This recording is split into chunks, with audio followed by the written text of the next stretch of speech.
Shalom, bien-aimés dans les Seigneurs, nous nous excusons pour ce retard. Nous étions à un rendez-vous et donc voilà, ça a pris du temps. Donc on avait estimé qu'on pouvait terminer à 20 h le temps de rentrer à la maison. Donc on pouvait commencer notre émission à 20h15. Mais il s'est fait que nous avons connu quelques difficultés.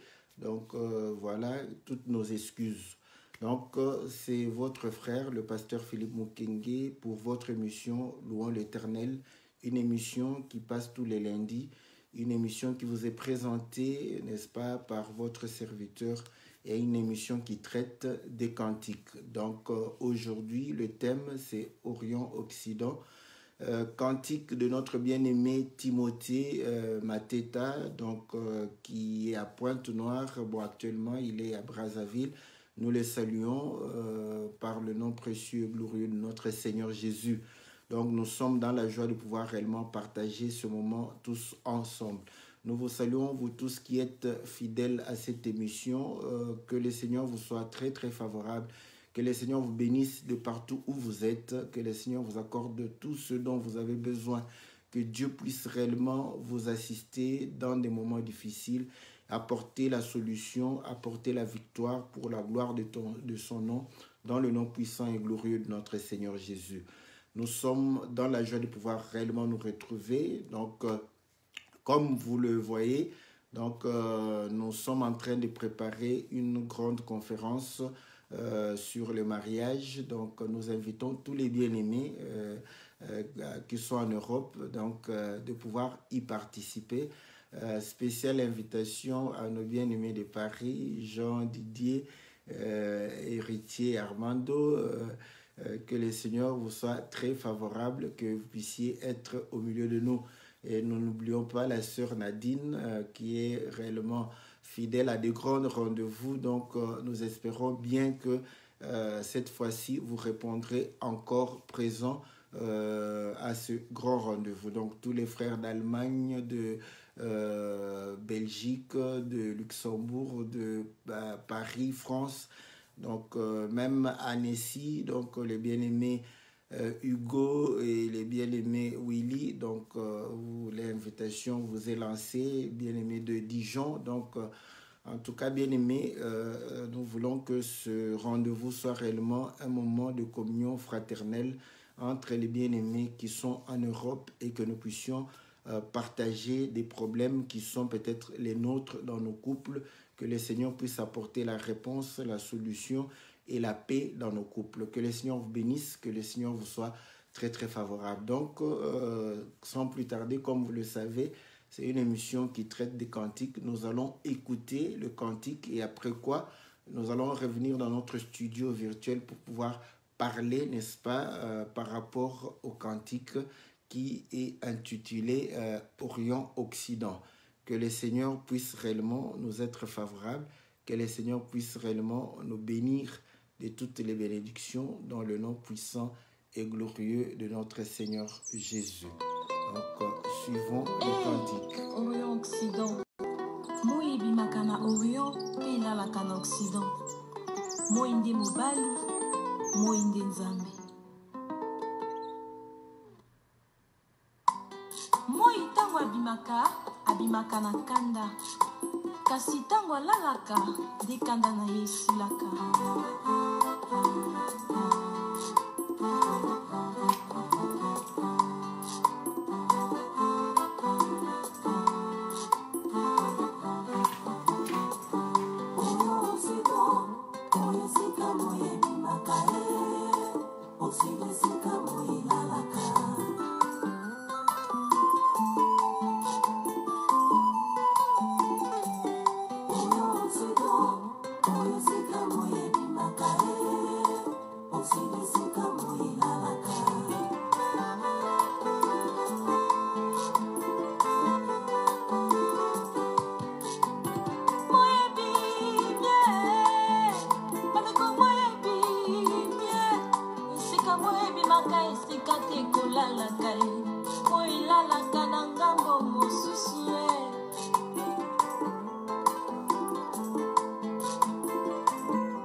akotambola kino na ngambo mosusu kotazo esika na ye ya kolala moya lale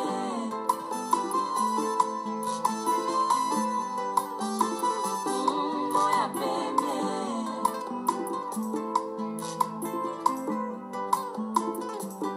oyo esika moya bimakae osikisika moya lalaka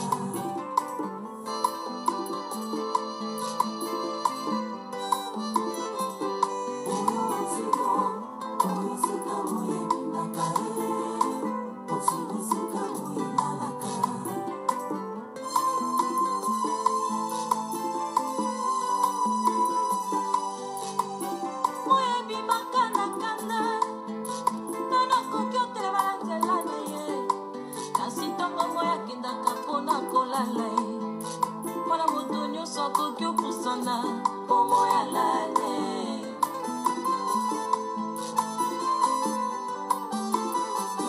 moya pene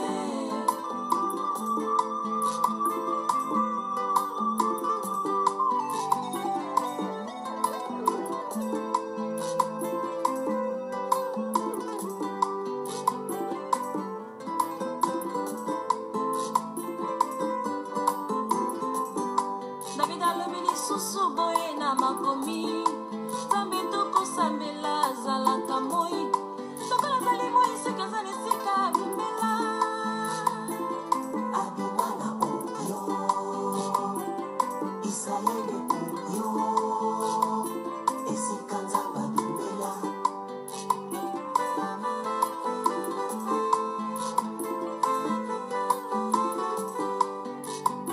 moya bimaka na kanda nana koki otelema na nzela na ye nzambe na ntango mobeko abimaka na kanda nana kokaki obika na ntango ya mobeko elo nzambe alane alali na osido isoni osido nzambe alali na osido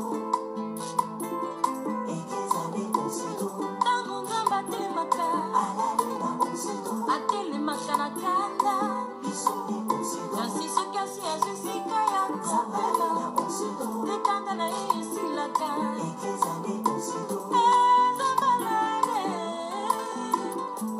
alali na lingomba mokili mobimba na molili na lingomba te pole ezali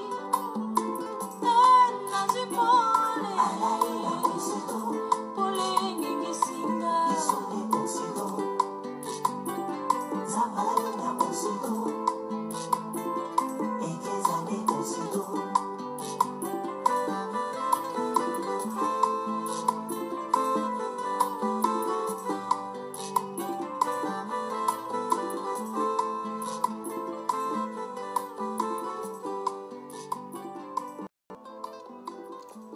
Voilà, bien-aimés dans le Seigneur, le cantique de notre frère Timothée Mateta. Donc voilà, si vous avez besoin de pouvoir écouter ces cantiques, donc c'est sur YouTube, n'est-ce pas? Si vous tapez frère Timothée Mateta, vous allez voir les clips que le bien-aimé. Donc pour l'instant, il n'y a que 5 cantiques. Donc peut-être qu'avec la grâce du Seigneur, il y aura peut-être tout l'album. L'album est constitué de 16 cantiques. Donc voilà, nous allons pouvoir réellement bénéficier peut-être de clips par rapport aux autres cantiques. Donc nous allons aussi mettre l'album en audio pour que vous puissiez avoir le temps de pouvoir écouter ces cantiques qui reflètent aussi l'enseignement. Nous disons, le cantique est basé sur l'enseignement, comme la prière est basée sur l'enseignement. Vous allez comprendre que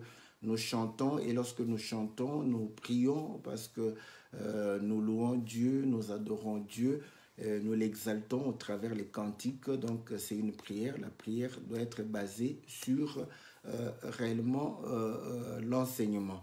Donc le bien-aimé, bon, c'est la sœur qui chante Orient-Occident, et dit le soleil se lève en Orient et se couche en Occident. Là, même à l'école, tout le monde le sait, n'est-ce pas? Le soleil se lève en Orient et se couche en Occident. Le soleil s'élève d'une extrémité donc, et se couche à l'autre extrémité. David dit que le soleil, c'est l'époux qui sort de l'Orient pour pouvoir aller se coucher en Occident. Et le soleil s'élève en colère. Donc, quand le soleil s'élève, il s'élève en colère et rien ne peut se dérober sur son chemin. Et quand il couche, tout le monde peut s'approcher. À ce moment-là, il est plus doux, n'est-ce pas? Et il peut réellement être approché. David dit que le Dieu que nous prions, c'est le soleil.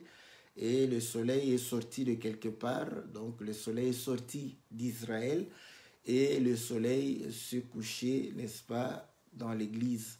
Donc, voilà pourquoi elle dit que voilà, le soleil s'est couché dans l'église et le monde entier est dans les ténèbres, mais la lumière se retrouve dans l'église. Voilà le cantique que le bien-aimé a chanté. Que le Seigneur vous soit très, très favorable. Donc, nous venons de pouvoir réellement traduire le cantique en français pour nos amis, n'est-ce pas, qui ne parlent pas lingala. Donc, c'est simplement pour dire que le soleil se lève en Orient et se couche en Occident. Et quand il s'élève, donc on est en colère parce qu'il émet de la chaleur. Donc quand il se couche, donc il est plus doux, donc on peut s'approcher. Donc il s'est levé en Israël et il s'est couché, n'est-ce pas, dans l'église. Voilà, sans plus tarder, nous allons lire les Écritures qui peuvent réellement confirmer ce que notre bien-aimé a chanté. Donc, nous lisons dans le livre de Psaume 19, Psaume 19, la Bible dit ceci, et je commence au verset 6. Et celui-ci, semblable, je commence au verset 5. Leur trace apparaît sur toute la terre, leurs accents vont aux extrémités du monde, où il a placé une tente pour le soleil. Et celui-ci, semblable à un époux qui sort de sa chambre, se réjouit comme un héros de parcourir sa route.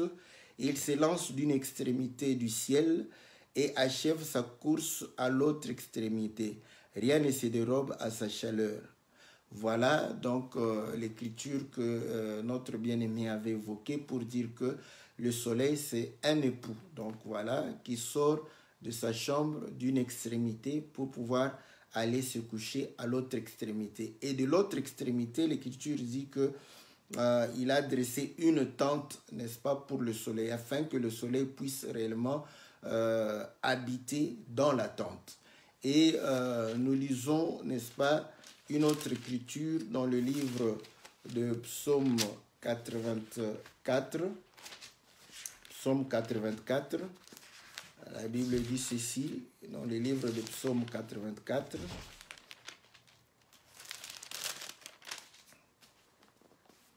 Je lis au verset.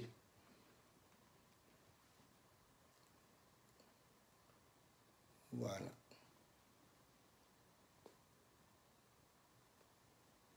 Psaume 84, j'espère que c'est la même version que j'ai lue. Voilà, ouais. Je suis au verset 11. Mieux vaut en effet un jour dans tes parvis que 1000 ans ailleurs. J'ai choisi de me tenir sur le seuil de la maison de mon Dieu plutôt que de résider sous les tentes de la méchanceté. Car l'Éternel est un soleil et un bouclier. L'Éternel donne la grâce et la gloire. Il ne refuse pas le bonheur à ceux qui marchent dans l'intégrité. Donc, nous comprenons que David, que le maître des psaumes, donc même si Asaph chante, même si c'est Jeduthun, même si c'est qui, nous savons que les psaumes sont attribués à David, comme les proverbes sont attribués à Salomon. Mais parfois, il faut parler avec précision lorsqu'il s'agit d'une autre personne qui peut aussi avoir chanté ou dit la chose. Mais si vous dites que c'est Salomon pour les proverbes, c'est pas grave. Donc, le livre de Proverbes est attribué à Salomon. Les psaumes sont attribués à David. Donc, vous allez comprendre que Dieu est le soleil, n'est-ce pas? Le Dieu que nous prions est le soleil. Donc, voilà. Et il démontre que le soleil s'élève. Le soleil sort comme l'époux, n'est-ce pas, de sa chambre pour pouvoir aller, n'est-ce pas, dans la carrière. Et là, il va pouvoir se coucher à l'autre extrémité. Et la Bible précise que rien ne se dérobe de la chaleur qu'il émet. Donc, pendant son parcours, il va pouvoir réellement éclairer et pouvoir réellement brûler aussi, parce que le soleil brûle. Donc, voilà, c'est que la Bible... Et nous avons la confirmation que Dieu est le soleil. Donc, voilà pourquoi nous disons, s'il est le soleil, il doit s'élever quelque part et il doit se coucher quelque part. Donc, voilà comment les bien-aimés ont chanté. Nous allons, comme le cantique en soi a déjà donné, n'est-ce pas, beaucoup d'éléments par rapport, n'est-ce pas, à la prédication, à l'enseignement, je vais pouvoir réellement prendre cela et pouvoir orienter, n'est-ce pas, cet enseignement d'une autre manière. Parce que nous comprenons qu'effectivement, lorsque nous lisons la visitation de Dieu, parce que Dieu va promettre à Israël de pouvoir visiter Israël. Nous sommes dans le livre d'Ésaïe, n'est-ce pas? Ésaïe 35. Dieu va dire qu'il va pouvoir venir lui-même. Nous sommes, voilà, Ésaïe 35, au verset 3. Fortifiez les mains languissantes et affermissez les genoux qui chancellent. Dites à ceux dont le cœur est palpite, fortifiez-vous, soyez sans crainte. Voici votre Dieu, la vengeance viendra, la rétribution de Dieu, il viendra lui-même et vous sauvera. Donc nous comprenons que Dieu avait promis de pouvoir venir lui-même. Donc il a promis à Israël de pouvoir venir. Donc, or ce Dieu que nous prions, ce Dieu qui a promis, David, dans Psaume 84, David dit qu'il est le soleil et il est le bouclier. Donc, vous voyez, il vient pour pouvoir protéger son peuple. Il vient pour pouvoir réellement apporter le salut à son peuple. Maintenant, vous allez comprendre que lorsque Dieu va pouvoir réellement visiter, n'est-ce pas, nous pouvons prendre l'écriture de Luc. Je vais prendre l'écriture de Luc parce que là, les gens vont rendre témoignage que Dieu les a visités. Donc, je prends l'écriture de Luc. La Bible dit ceci. Voilà. Au verset 15. Et le mort s'assit et se mit à parler. Jésus le rendit à sa mère. Tous furent saisis de crainte. Ils glorifiaient Dieu et disaient, un grand prophète s'est levé parmi nous et Dieu a visité son peuple. Voilà. Donc, nous comprenons que ici, les gens ont confirmé que Dieu a visité son peuple. Et vous allez comprendre que cette parole s'est rendue s'est répandue à son sujet dans la Judée tout entière et dans les environs. Les disciples de Jean lui annoncèrent tout cela. Jean appela 2 de ses disciples et les envoya vers le Seigneur pour lui dire, es-tu celui qui doit venir ou devons-nous en entendre un autre? Arrivés auprès de lui, ces hommes dirent, Jean-Baptiste nous a envoyés vers toi pour dire, es-tu celui qui doit venir ou devons-nous en attendre un autre? Alors même Jésus guérit plusieurs personnes de maladies, d'infirmités, d'esprits mauvais. Il rendit la vue à de nombreux aveugles et il leur dit, allez rapporter à Jean ce que vous avez vu et entendu. Les aveugles recouvrent la vue, les boiteux marchent, les lépreux sont purifiés, les sourds entendent, les morts ressuscitent. La bonne nouvelle est annoncée aux pauvres. Heureux celui pour qui je ne serai pas une occasion de chute. Vous allez comprendre que Ésaïe 35 que nous avons lu, le Seigneur a promis que quand il viendra, les aveugles verront, les boiteux marcheront, les morts ressusciteront et la terre aride recevra, n'est-ce pas, de l'eau, de la fraîcheur. Donc, et le Seigneur va pouvoir dire à Jean-Baptiste. Bon, ici, j'aime bien parce que je sais que j'ai beaucoup entendu à propos de Jean-Baptiste pour dire que non, Jean-Baptiste a douté. Je ne crois pas parce que c'est un problème de lecture, simplement de lecture. Vous allez comprendre que Jean-Baptiste, quand il va pouvoir réellement baptiser le Seigneur, il dira qu'il ne le connaissait pas. Donc, il a fallu qu'il ait une vision pour certifier que c'est lui Dieu a envoyé Jean pour préparer le chemin. Donc, vous allez comprendre qu'il va pouvoir certifier. Cette vision n'était qu'à Jean. Donc, ce n'était pas aux autres. Jean a été certifié que c'était lui. Jean a présenté. Et vous allez comprendre qu'après cela, le Seigneur va pouvoir commencer l'œuvre et les gens vont rapporter que c'est lui que tu as baptisé. Vous voyez? Donc, ils viennent avec c'est lui que tu as baptisé. Il a commencé à pouvoir aussi baptiser et faire de... Jean dit qu'il croisse, moi je diminue. Maintenant, ici, on dit ceci. Un grand prophète s'est levé parmi nous. On n'a pas dit que Jésus s'est levé. Donc, on dit un grand prophète s'est levé parmi nous. Dieu nous a visités. Donc, c'est indéfini. Un grand prophète s'est levé qui? Maintenant, Jean est en train de se demander, est-ce que c'est le Seigneur Jésus que lui avait présenté ou il y a quelqu'un d'autre qui s'est levé pour pouvoir réellement faire des choses et attirer les gens? Voilà pourquoi il envoie. Parce que on dit bien que cette parole, un grand prophète, n'est-ce pas? Un grand prophète s'est levé parmi nous et Dieu nous a visités, va se répandre. Donc, on va commencer à aller, il y a un grand prophète, il y a un grand prophète, il y a un grand prophète. Donc, et Dieu nous a visités. Cette parole arrive à Jean. Jean va se demander, est-ce que c'est Jésus ou quelqu'un d'autre? Il n'y a pas qu'il doutait que Jésus était-il l'envoyé ou pas, le Messie ou pas, le Christ ou pas, le Fils de Dieu ou pas? Non, ça, bon, en tout cas, jusqu'à ce qu'on va pouvoir réellement me convaincre. Moi, je ne crois pas à ça parce qu'il avait eu la vision, il a eu la certitude et il a vu. Je ne crois pas qu'il allait douter encore. Donc, le problème maintenant, comme la nouvelle venait sans précision, sans dire que voilà, Jésus est celui le grand prophète et c'est par lui que Dieu visite son peuple, c'est là où il va poser la question, y a-t-il un autre ou lui? Et le Seigneur répond, avant même d'aller à Ésaïe. Donc, le Seigneur comprend aussi que il y a une renommée qu'il fait des miracles, tout ça. Il va guérir encore. Il va leur dire, allez, dites à Jean ce que vous avez vu. Donc, à ce moment, Jean va confirmer que la renommée, la parole qui était dite avant, là, concernait toujours le Seigneur. Mais comme nous savons que le Seigneur ne fait rien au hasard aussi, il va pouvoir le dire pour pouvoir accomplir aussi Ésaïe 35.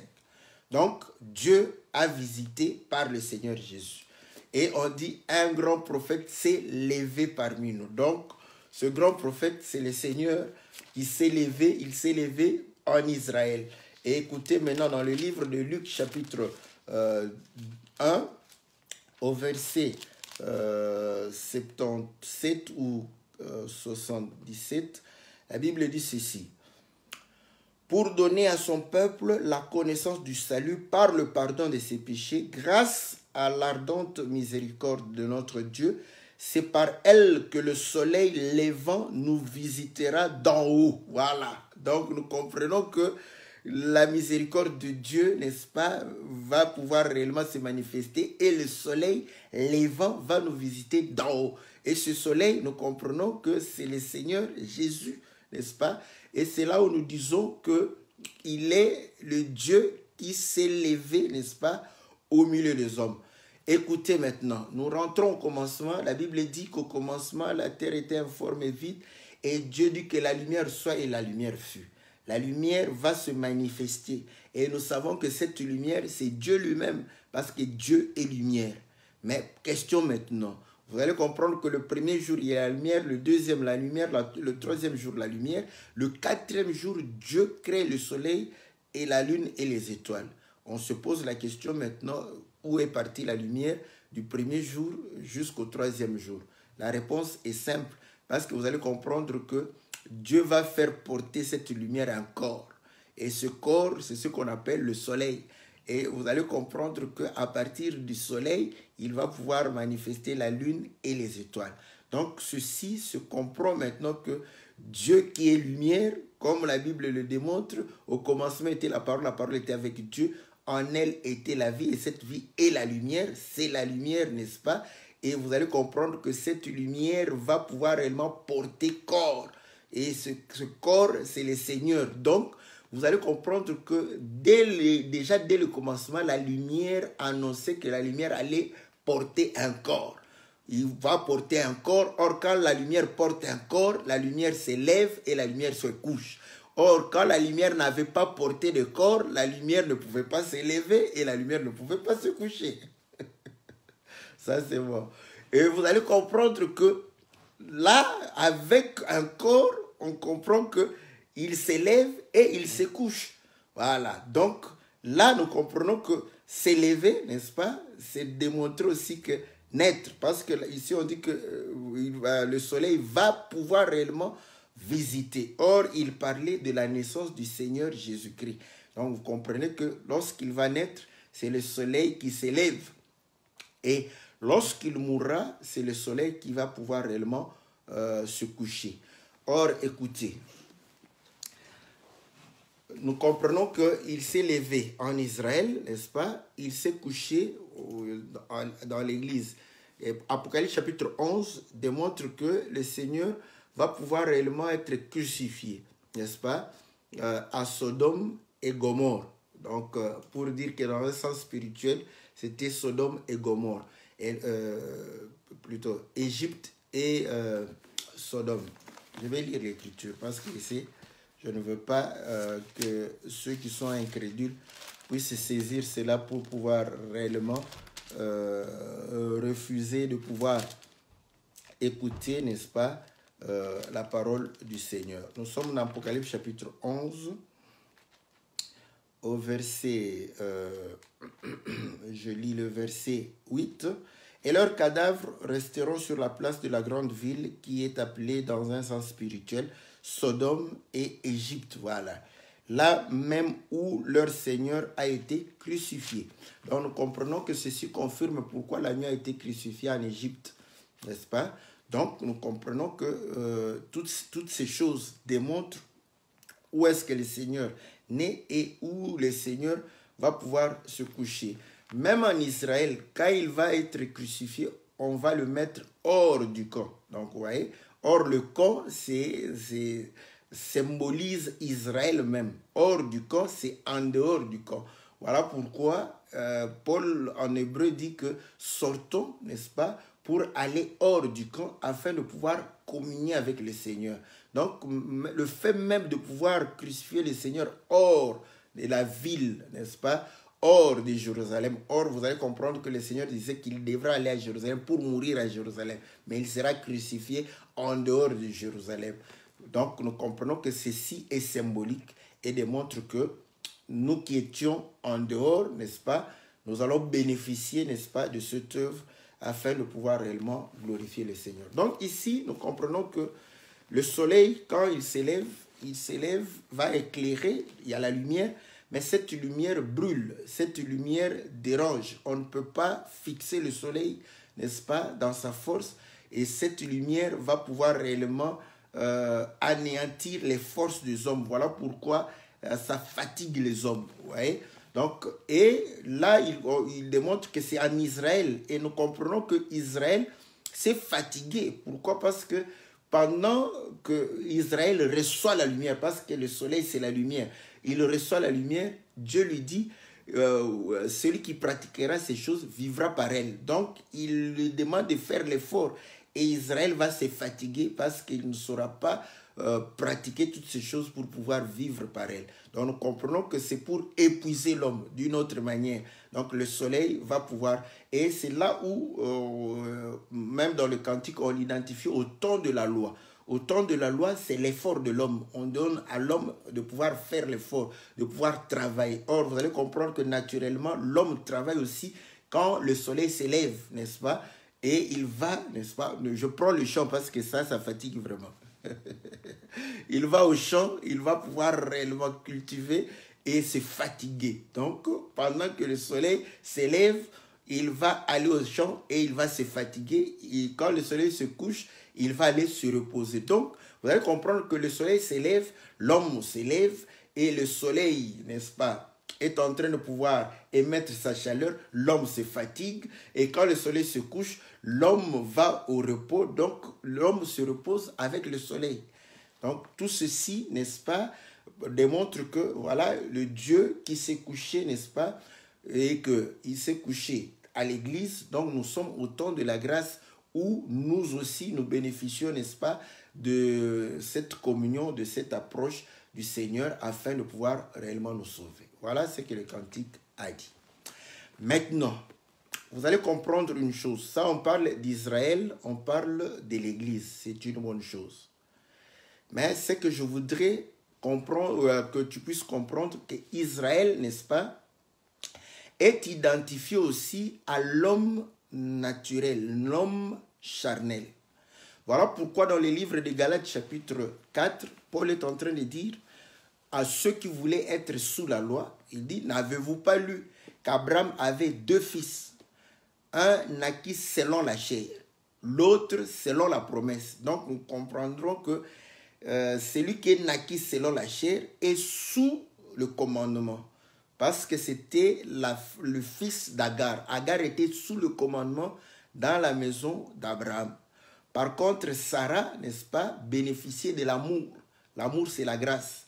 Et le fils de Sarah sera le fils non pas par l'effort de la chair, mais selon la promesse. Donc, il fallait croire à cette promesse afin que réellement le fils soit manifesté. Donc, nous avons deux. Et Paul démontre que Israël actuel, c'est lui Agar et c'est lui Ismaël. Donc, nous comprenons que Israël, c'est l'homme charnel, c'est l'homme naquit selon la chair. Voilà. Maintenant, vous allez comprendre que nous tous, nous sommes nés selon la chair. Voilà pourquoi le Seigneur, lorsqu'il parle à Nicodème, il lui dit que si tu n'es né de nouveau, tu ne peux hériter le royaume. Donc, nous comprenons que nous tous, nous sommes nés de la chair. Nous sommes nés de la chair, d'où nous sommes représenté par l'homme qui est né selon la chair, celui qui naquit selon la chair. Donc, la naissance naturelle, la naissance due aux parents reflète le fait que nous soyons charnels, que nous soyons des hommes, n'est-ce pas, naturels. Et cela ne diffère en rien, n'est-ce pas, à Ismaël qui naquit selon la chair. Donc, chacun de nous naît comme Ismaël. Voilà. Et là, vous allez comprendre qu'Ismaël a été identifié à Israël. Donc, Israël, qui est le peuple de Dieu par la chair. Parce que eux, bon, c'est entre guillemets. J'aime ça. Donc, quand je dis comme ça, c'est pour dire qu'Israël s'identifiait, n'est-ce pas, à l'appartenance à Dieu par rapport à la chair. C'est-à-dire fils naquis selon la chair, n'est-ce pas, d'Abraham. Voilà. Donc, vous allez comprendre que Israël, Ismaël, c'est selon la chair. Et nous aussi, lorsque nous sommes nés selon la chair. Donc, nous sommes Israël. Voilà. Or, le soleil s'élève en Israël. Le soleil s'élève en Orient. Voilà. Donc, le soleil s'élève en Orient et vous allez comprendre que quand le soleil s'élève, l'homme s'élève aussi. Quand nous disons que le soleil s'est levé, c'est-à-dire naître, nous comprenons que nous aussi, nous naissons en Orient. Voilà. Voilà. Tout homme est né en Orient. Donc, nous allons naître en Orient parce que nous sommes nés de manière naturelle. Nous sommes nés par la chair, n'est-ce pas? Maintenant, vous allez comprendre que c'est Israël. Et Dieu, le Seigneur, va pouvoir réellement visiter son peuple, visiter Israël. Et quand il visite Israël, vous allez comprendre que il va pouvoir marcher avec Israël et le Seigneur va tourmenter Israël. J'aime ça. Parce que c'est ça, c'est que le cantique chante. Que quand le soleil s'élève, n'est-ce pas, en colère. Donc, manifeste la colère. Le soleil va pouvoir brûler. Voilà pourquoi il communique aussi la colère. Parce que vous allez comprendre que quand vous êtes sous le soleil, vous êtes tendu. Vous êtes réellement accablé. Donc, le soleil. Et le Seigneur, comme étant le soleil qui a visité son peuple, va pouvoir réellement troubler Israël aussi. Ouais. Et c'est comme ça qu'il lui-même dira dans le livre de Matthieu, n'est-ce pas? Matthieu chapitre 10. Qu'il n'est pas venu apporter la paix. Parce que, voilà, comme il était le soleil levant. Matthieu chapitre 10. Voilà. Je vais lire...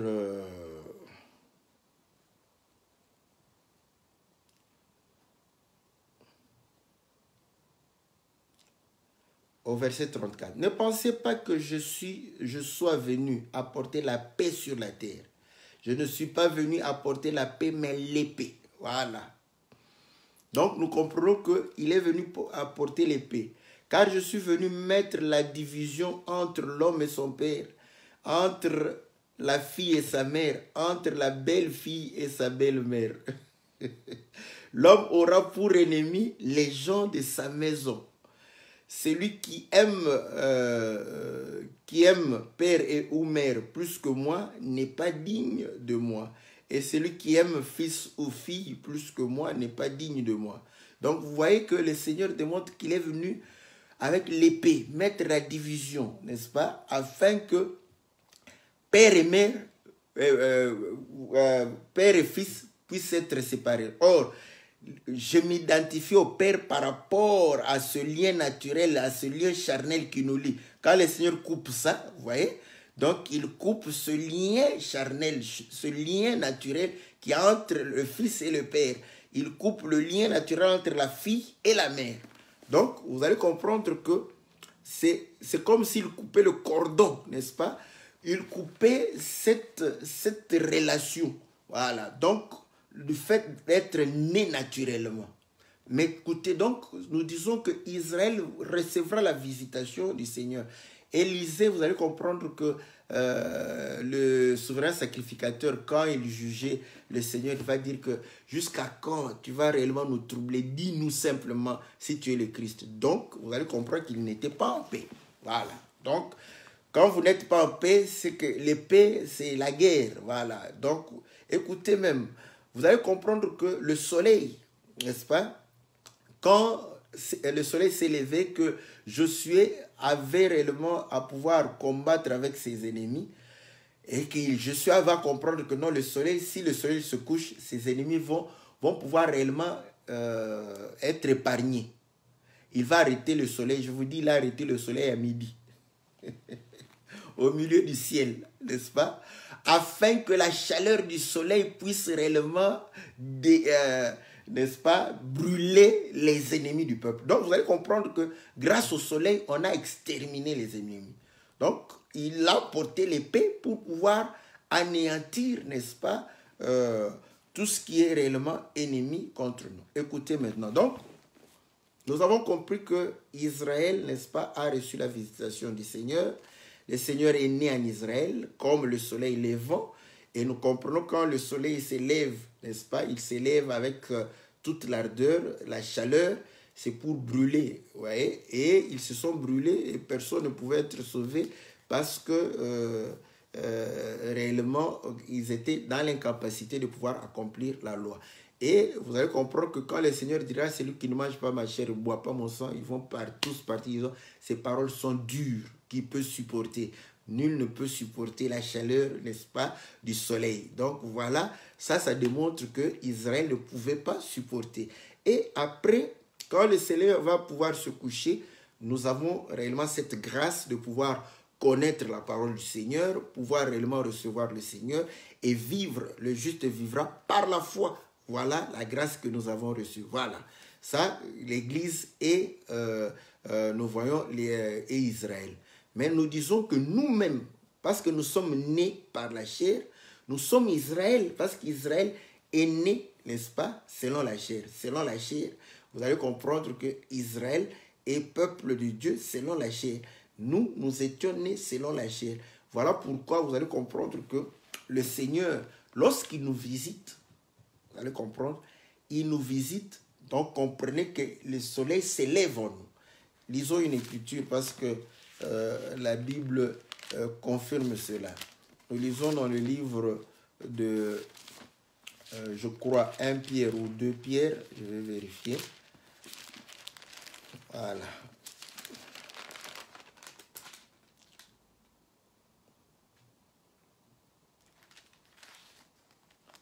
C'est 1 Pierre.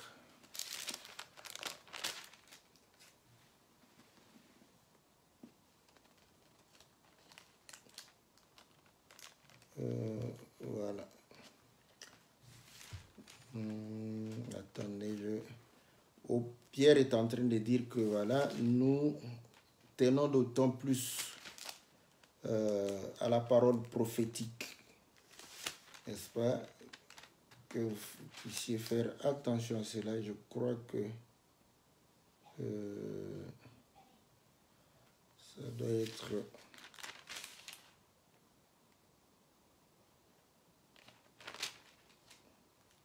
C'est dans le livre de Pierre. Je vais chercher ça calmement parce que je n'ai pas ma Bible habituelle.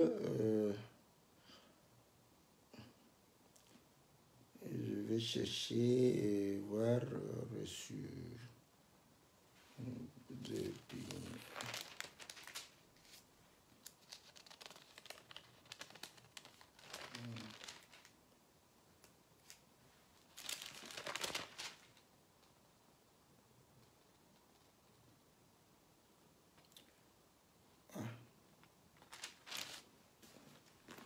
Nous, 1 Pierre chapitre 2.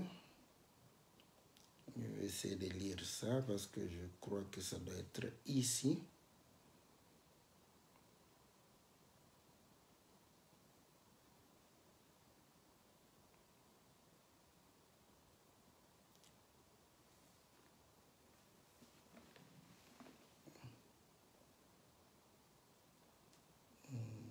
Non, c'est pas ça.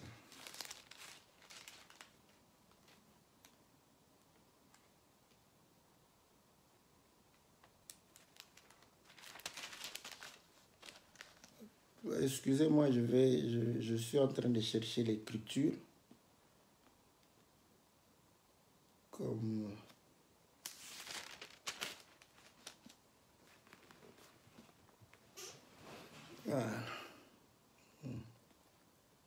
je vais faire un effort de commencer à bloquer les références parce que comme j'ai l'habitude de bloquer la partie où la Bible je lis, donc ici j'ai une autre Bible, donc j'ai toutes les difficultés pour pouvoir retrouver l'écriture. Ah, voilà. Voilà. Donc c'est 2 Pierre chapitre 1. 2 Pierre chapitre 1, je commence au verset 16. Ce n'est pas en effet en suivant des fables habilement conçues que nous vous avons fait connaître la puissance et l'avènement de notre Seigneur Jésus-Christ, mais parce que nous avons vu sa majesté de nos propres yeux, car il a reçu honneur et gloire de Dieu le Père. Quand la gloire pleine de majesté lui fit entendre cette voix, celui-ci est mon fils bien-aimé, objet de mon affection. Nous avons entendu cette parole venant du ciel lorsque nous étions avec lui sur la sainte montagne.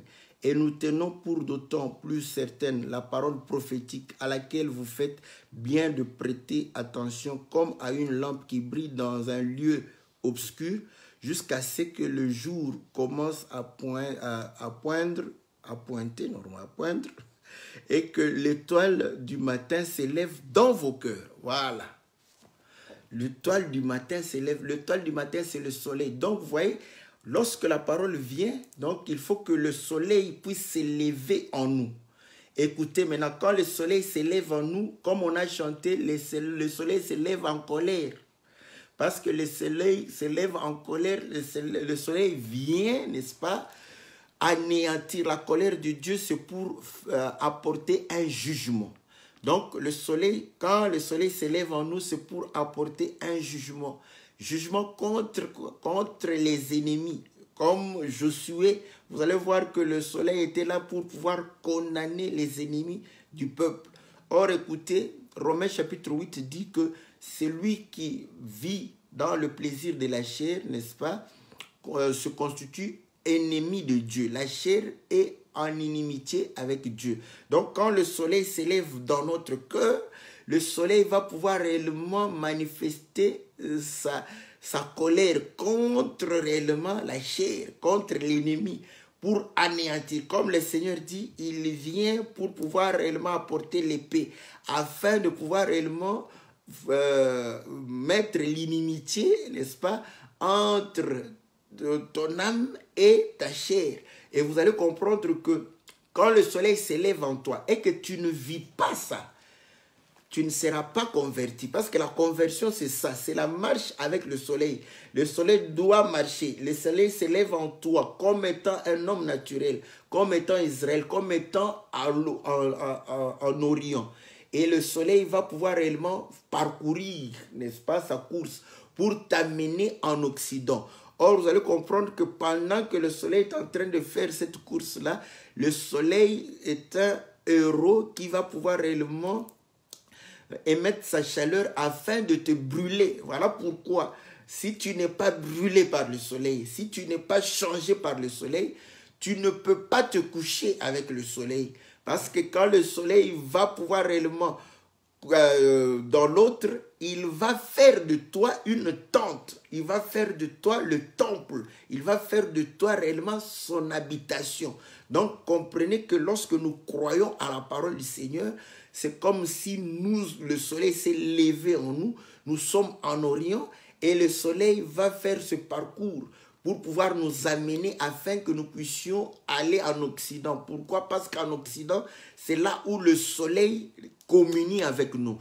Mais quand le soleil s'élève, il s'élève pour pouvoir être au-dessus de nous, pour pouvoir dominer sur nous, pour régner sur nous, pour être réellement roi dans notre vie, pour pouvoir réellement être Seigneur dans notre vie, pour dominer, anéantir, n'est-ce pas, la nature pécheresse que nous avons. Donc vous allez comprendre que le parcours que nous faisons, c'est pour que le soleil puisse réellement nous anéantir. Voilà pourquoi dans Cantique de Cantique, la femme dit que ne prenez pas garde à mon teint noir, c'est le soleil qui m'a brûlé. Or, vous allez comprendre que nous sommes noircis par le soleil nous brûle. Brûle quoi? La chair.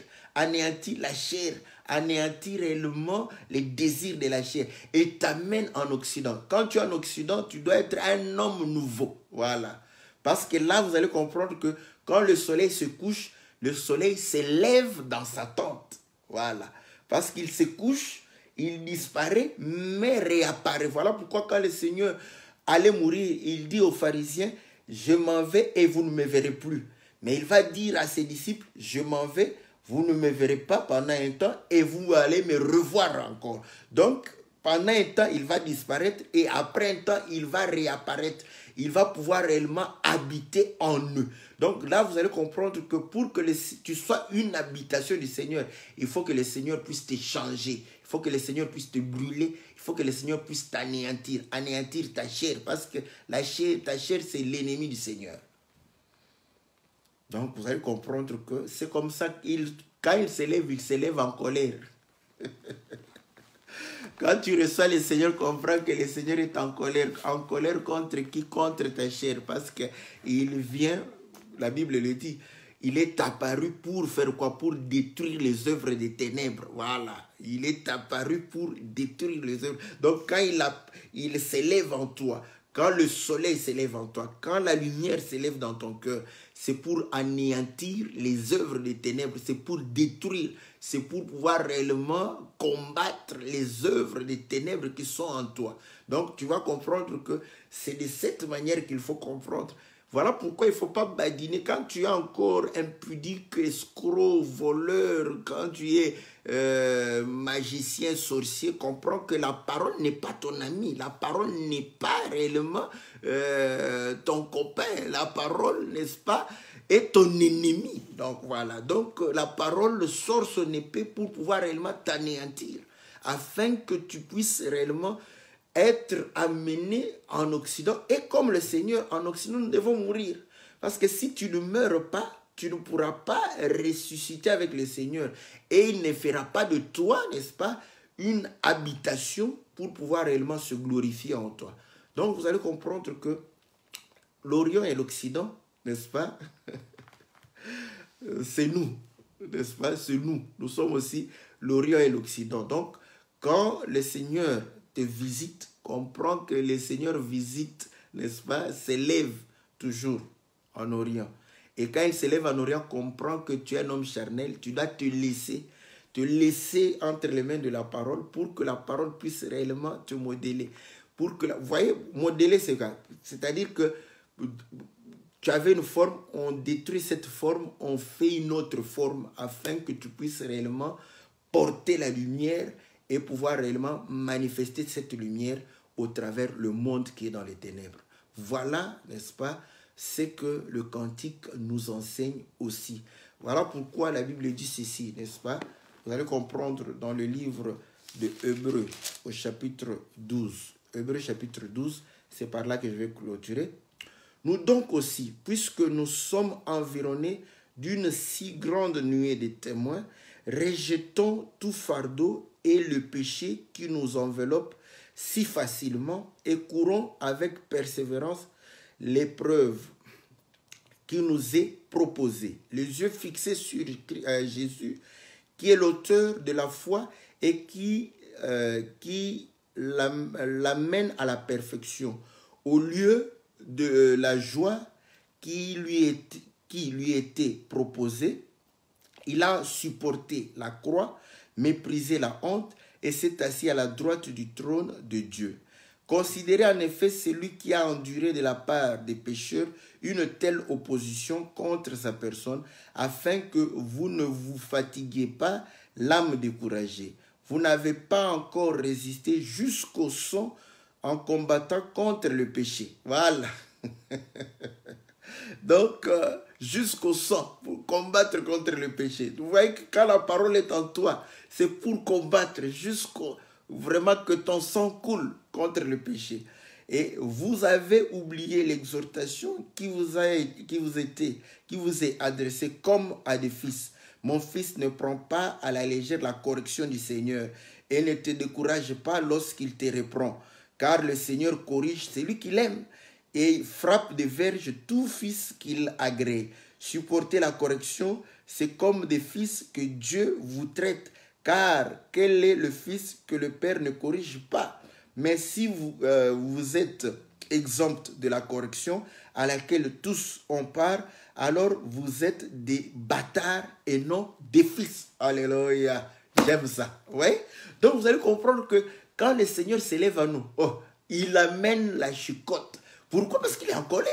Il est en colère contre le péché qui vit en nous, pour chicoter, pour frapper. Écoutez, quand il trouva des vendeurs, quand il trouva des trafiquants dans le temple, or nous sommes le temple du Seigneur, donc il doit frapper, il s'est mis en colère pour frapper tous ces gens afin de les mettre dehors. De la même manière, le Seigneur en toi doit être en colère parce que le temple que tu es devrait servir de prière, mais ce temple sert d'impudicité, ce temple sert d'escroquerie, ce temple sert de jalousie, de calomnie, de médisance, de la magie, de la sorcellerie, de la masturbation, toutes ces choses qui sont réellement contre la nature de Dieu. Le Seigneur prend il est en colère pour te fouetter comme un fils, voilà, comme un fils, parce que il doit te fouetter afin de pouvoir réellement, n'est-ce pas, chasser cette nature. Écoutez, puisque nous avons eu des pères selon la chair qui nous ont corrigés, qui nous corrigeaient et que nous avons respectés, ne devons-nous pas, à plus forte raison, nous soumettre au Père des esprits pour avoir la vie? Voilà pourquoi quand tu vois quelqu'un, dès qu'on le reproche par rapport à sa vie, il abandonne, n'est-ce pas, la communion fraternelle. Comprends que c'est un bâtard. C'est pas moi, c'est la Bible qui a dit. Un bâtard qui n'aime pas la correction, qui n'aime pas qu'on puisse le fouetter, qui n'aime pas que le Seigneur se mette en colère contre lui. Donc, vous allez comprendre que le soleil s'élève toujours en Orient et se couche en Occident. En Orient, il vient se mettre au-dessus de nous pour nous brûler. En Occident, il se rapproche de nous pour communier avec nous. Mais il communie avec nous quand nous sommes déjà brûlés, anéantis. Voilà pourquoi le Seigneur va communier avec nous. Et ainsi, vous allez comprendre que nous sommes devenus un être nouveau, n'est-ce pas? Qui va pouvoir recevoir maintenant la nature divine, une nature qui puisse réellement refléter la gloire du Seigneur. Que le Seigneur vous bénisse, parce que c'est en Occident où il y a la bénédiction de Dieu. C'est en Occident où réellement le Seigneur aussi a été déclaré fils de Dieu. Voilà. Demandez à Pierre. Pierre va dire que aujourd'hui, Dieu a fait de ce Jésus Seigneur et Christ. Voilà. Voilà pourquoi quand Pierre a dit que non, tu es le Christ, il dit, ne dites à personne. Parce que je suis encore en Orient. Moi aussi, je dois souffrir. Vous voyez? Lui-même aussi, il devrait souffrir. Porter, n'est-ce pas, les péchés, souffrir, se séparer du péché afin d'être réellement considéré comme étant le Fils, comme étant le Christ, comme étant réellement le Seigneur. Il n'a pas échappé. Et toi? Donc, tu ne pourras pas échapper à cela. Que le Seigneur vous soit favorable. Que le Seigneur vous bénisse. Donc, nous aimons. Vous voyez, ça, ce sont des cantiques qui reflètent l'enseignement et qui nous permet de pouvoir réellement prendre conscience. Et nous vous disons, n'est-ce pas, si vous avez besoin de réécouter ces cantiques, c'est dans notre compte YouTube, Philippe Mukenge. Donc, vous vous abonnez là-bas. Vous allez pouvoir réellement suivre ces cantiques gratuitement et vous serez bénis. Donc, c'est le cantique de notre bien-aimé Timothée Mateta. Donc, voilà. Voilà ce que nous pouvions partager ce jour par rapport, n'est-ce pas, à ce sujet Orient-Occident. Que le Seigneur vous soit très très favorable dans le nom puissant et glorieux de notre Seigneur Jésus. On espère bien se retrouver, n'est-ce pas, mercredi pour pouvoir répondre aux questions qui sont les vôtres, les nôtres et que nous nous posons et que nous voulons que le Seigneur puisse nous répondre. Que Dieu vous bénisse, que Dieu vous soit favorable. Dans le nom puissant et glorieux de notre Seigneur Jésus. Amen.